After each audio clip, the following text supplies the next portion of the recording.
교육 스타트업에 종사하고 계시다는 것까지 들었고. 일단 제가 제일 가장 큰 고민이 네네. 블로그에 거의 90% 정도 치중을 하고 있어요.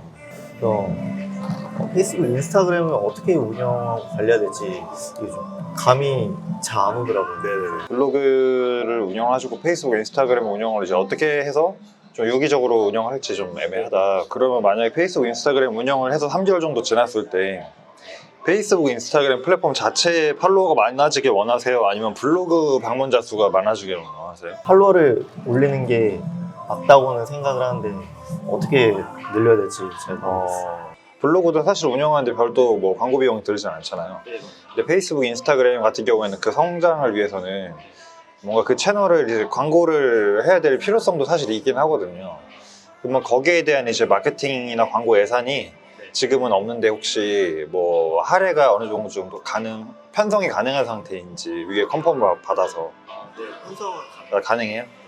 그러면은 페이스북, 인스타그램을 꼭 반드시 2개 채널 다 해야 되는 상황이에요? 아니면 뭐 하나만 해도 상관없나요? 뭐 하나만 해도 되는데 그냥 저는 둘 다 키우고 싶은 욕심 같은 게 있어요. 그러면은 일단 제 생각을 말씀을 드리면은 페이스북하고 인스타그램을 채널을 생성한다라는 거는 사실 생성은 5분 만에 할 수 있는데 그 채널에 이제 브랜드 이름을 걸고 만약에 운영을 시작을 하게 되면 그 책임이라는 게 주어지거든요. 그 책임이라는 게 뭐냐면 페이스북이나 인스타그램에서 어떤 브랜드를 보시다가 딱 들어왔을 때 마지막 게시물이 뭐 2019년 4월 22일이다. 그러면 그냥 보는 사람 입장에서 아, 운영을 안 하는구나 이제 이런 생각을 들거든요. 운영을 할 거면은 꾸준히 해야 되고 못 할 거면은 그냥 하질 않는 게 가장 좋다고 생각을 하는 저는. 인스타그램 같은 경우는 아시겠지만 그 플랫폼의 본질 자체가 사진 동영상이잖아요. 사진 동영상에 대한 소스가 계속 있어야 돼요. 그러니까 그 말인즉슨 이미 우리가 수급이 돼 있고 가지고 있는 자료 외에도 내가 뭐 고객이 찍은 거를 영상을 봤든지 아니면 내가 연출을 해서 뭔가 찍든지 지속적인 소스 수급이 될 때 운영 가능한 게 인스타그램이거든요. 그러니까 적어도 한 달에 못해도 10회 정도는 게시물을 올려줘야 이게 유기적으로 도달이 많이 될 거고. 근데 만약에 지금 그런 컨텐츠 수급이 가능한 상태도 아니고 인스타그램에 대해서 어떤 방향으로 운영할지도 지금 약간 좀 미지수다. 그러면 사실 인스타그램은 일단은 좀 홀딩을 해놓는 게 낫죠.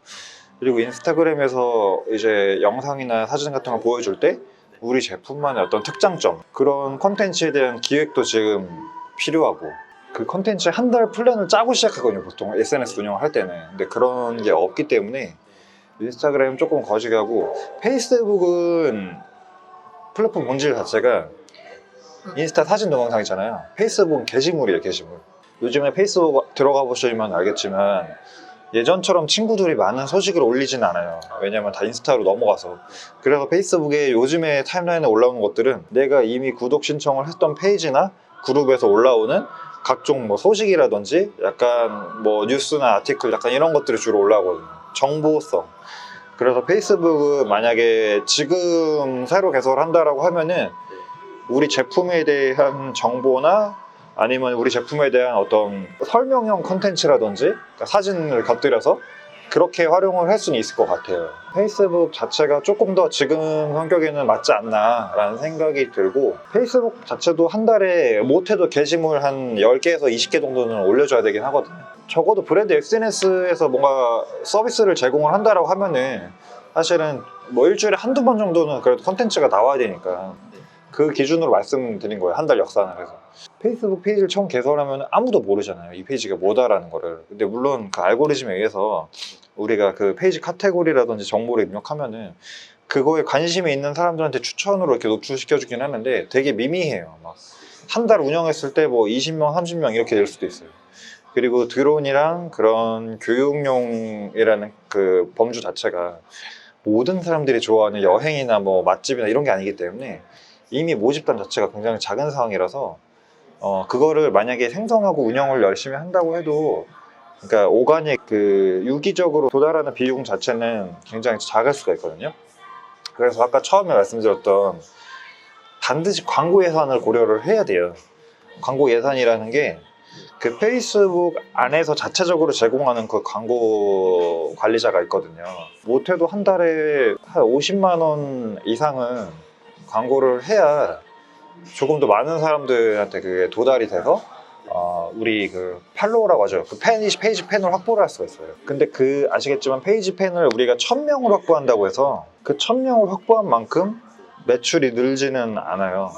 SNS라는 게 좀 그런 게 있어요. 블로그에서 뭐 옷을 팔고 여자분들 뭐 이렇게 액세서리를 팔고 이런 거는 블로그에서 바로바로 주문이 들어오는데 저희 같은 경우에는 워낙 그 관여도가 고관여 작품이다 보니까 페이스북이든 블로그든 팔로우 많이 늘어난다고 매출이 막 정비례해서 오르진 않을 거예요.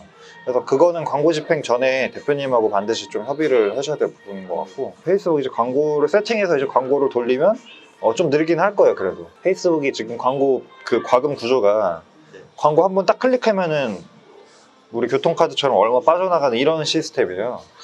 보통 한 클릭당 한 평균 500원 정도 나가거든요. 그럼 50만 원 나누기 500원 해보면 그럼 한 달에 1000명 정도를 페이지 광고 유입을 받는다는 소린데 그 1000명이 다 우리 팔로우를 클릭하냐 아니에요. 거기서 전체 1000명이 광고를 들어왔다고 하면은 전환이 되는 비중은 한 1에서 5% 정도거든요. 그러면 현실적으로 내가 추산 가능한 목표 KPI가 1000명에서 5% 잡아도 50명 정도가 그러면은 팬으로 전환된다고 생각하시면 돼요. 물론 이제 그 기간 동안 유기적으로 들어오는 사람도 있을 거기 때문에 한 맥스 100명 그러면은 이제 밑그림을 제시를 할 수 있는 거죠. 뭐 한 달을 돌렸을 때 뭐 이 정도, 3개월 줬을 때 이 정도. 근데 그거는 광고를 하면서 어떤 소재가 좀 더 반응이 좋다 이런 계속 노하우가 쌓이기 때문에 계속해서 나아질 거라고 생각은 하는데 우선은 그냥 대략 그림 레이아웃을 그려보자라고 하면 저는 인스타그램보다는 페이스북을 추천을 하고 만약에 컨텐츠 수급이 가능하다면 인스타가 훨씬 낫긴 해요. 왜냐면 드론이나 이런 비주얼적인 걸 보여줄 수 있으니까 컨텐츠 주기랑 업로드 계획하고 광고 계획 같이 있어야 된다. 거기에 대한 예산을 타서 쓰시려면은 반드시 그 예상 목표 KPI에 대한 보고가 되셔야지 대표님이 아마 예산을 승인해 주실 것 같아요. 일단 그 정도 말씀드릴 수 있거든요. 네. 저희가 제가 블로그를 90% 정도 치중을 하고 있다고 말씀을 드렸는데 네네. 근데 이게 지금 몇 개월째 정체가 돼 있어요, 사실. 제가 블로그를 지금 운영을 잘 하고 있는지 좀 키워드 위주의 글을 좀 작성을 하다가 네. 그렇게 해서 실제로 좀 조회수가 많이 나왔어요. 더 이상 작성할 글이 없더라고요. 넓힌 거죠. 범위를 좀 넓혀서 뭐 어떤 드론의 최신 정보를 알려주는 글을 작성한다든가 그 소재가 점점 바닥이 나더라고요. 그쵸. 그래서 조금 더 넓혀서 이제 뭐 코딩 관련 글도 이제 쓰고 지금은 IT 전문 블로그가 돼버렸어요. 근데 이게 어떻게 보면은 타겟팅이 정확히 잘 안 되고 있어서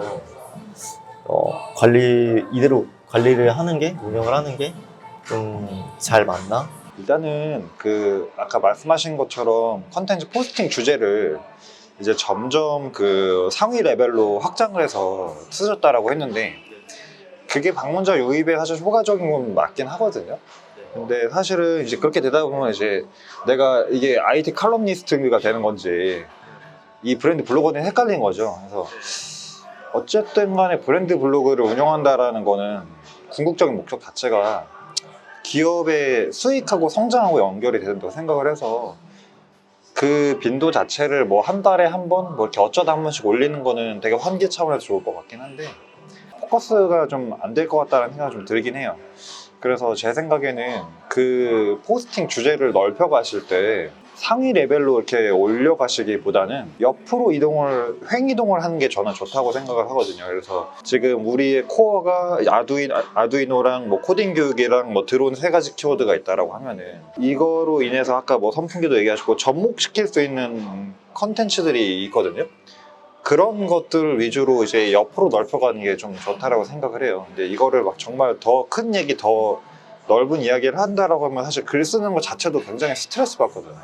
저도 사실은 글을 쓰다 보니까 처음에는 굉장히 지엽적인 걸로 시작을 했어요. 인스타그램, 페이스북 같은 글을 쓰다가 점점 제가 뭔가 대중문화 칼럼니스트가 돼가고 있더라고요. 그러다 보니까 어느 순간 글을 쓰는 것 자체가 굉장히 부담이에요.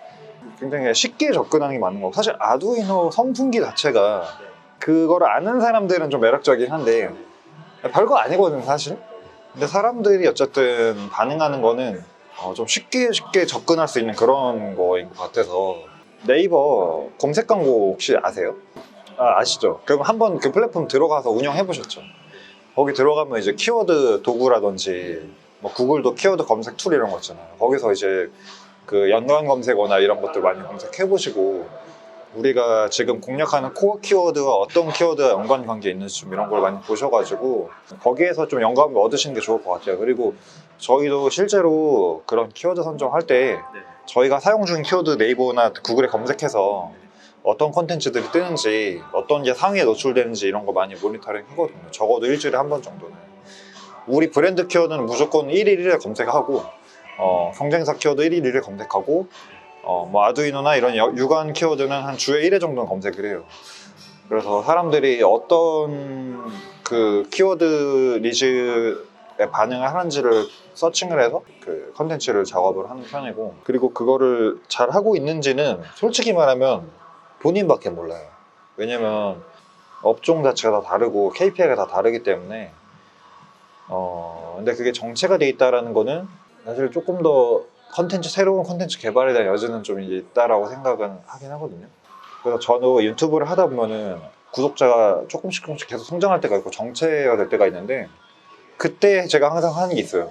지난 한 3개월 정도 올린 컨텐츠에 대한 성과를 돌아보고 뭐가 제일 잘 됐고 뭐가 제일 반응이 없었나 이걸 보고 약간 내 자신이 한 거지만 내 자신이 한 거에 대한 좀 객관화를 한다고 할까? 그래서 잘 된 컨텐츠는 이게 나는 별로 잘 안 될 거라고 생각했는데 잘 된 경우가 사실 많거든요. 그래서 이게 왜 반응이 있었을까? 그냥 그거를 계속 그냥 고객 관점에서 생각을 해보고 그쪽으로 좀 더 디벨롭을 해봤었던 것 같아요. 그러니까 참 이게 웃긴 게 저도 제가 잘 될 거라고 믿었던, 잘 됐으면 좋겠다라고 좀 그런 바랬던 컨텐츠들이 있는데 잘 안 돼요. 잘 안 되고 의외의 것에서 좀 반응이 좋고 이런 것들이 있어서, 근데 그때는 또 그런 거를 따라하는 것도 좀 방법인 것 같기는 하더라고요.